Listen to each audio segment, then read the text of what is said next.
Welcome to Kenton Teaches. Enjoy the video. You start by confirming the app and OS match. An incompatible build breaks changes. Once done, export or screenshot current settings so you can revert. Next, quit any overlay or display utilities because they lock the display driver.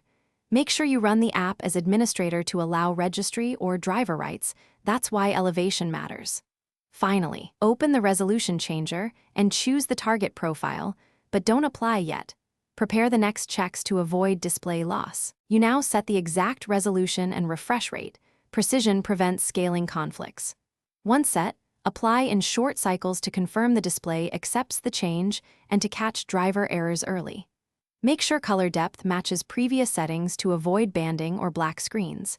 If the app offers a safe mode profile or timed revert, enable it for automatic rollback. While testing, watch your GPU control panel for rejected modes and note any error codes to address next.